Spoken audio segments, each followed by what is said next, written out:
Getting to neutral എന്ന ട്രിവർ മൊവാർഡിന്റെ ഒരു പുസ്തകമുണ്ട്. ഇതിൽ അദ്ദേഹം ഒരു രസകരമായ കഥ പങ്കുവയ്ക്കുന്നുണ്ട്. പഠനത്തിൽ വളരെ മോശമായിരുന്ന ഒരു കുട്ടിയുണ്ടായിരുന്നു. എന്തൊക്കെ സംഭവിച്ചാലും SAT എക്സാം എഴുതണമെന്ന് അവൻ്റെ അമ്മ നിർബന്ധിക്കുമായിരുന്നു. അങ്ങനെ നിർബന്ധത്തിന് വഴങ്ങി അവൻ ആ എക്സാം എഴുതി. എല്ലാവരെയും അതിശയിപ്പിച്ചുകൊണ്ട് ഈ കുട്ടിക്ക് 1600-ൽ 1480 മാർക്ക് കിട്ടി. അത് നല്ലൊരു സ്കോറായിരുന്നു. നീ ചീറ്റ് ചെയ്തോ എന്നെല്ലാം അമ്മ അവനോട് ചോദിച്ചു. എന്നാൽ സത്യസന്ധമായാണ് താൻ എക്സാം എഴുതിയതെന്ന് അവൻ പറഞ്ഞു. ഈ ഒരു മാർക്ക് കിട്ടിയതോടെ അവനിൽ പല മാറ്റങ്ങളും കാണാൻ തുടങ്ങി. അവൻ അല്പം കൂടി ഹാർഡ് വർക്ക് ചെയ്യാൻ തുടങ്ങി.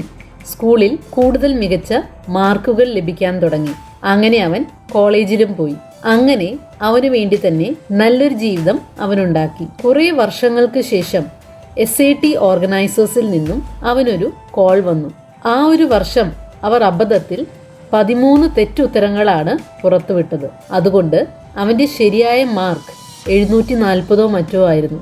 ശരിക്കും അത് ഒരു പാസ് മാർക്ക് പോലുമല്ലായിരുന്നു.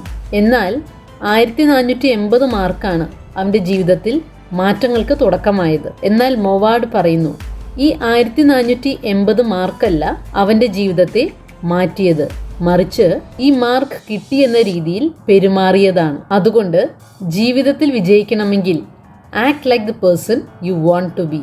ആകാൻ ആഗ്രഹിക്കുന്ന വ്യക്തിയെ പോലെ അഭിനയിക്കുക എന്ന് മൊവാർഡ് ഓർമ്മപ്പെടുത്തുന്നു.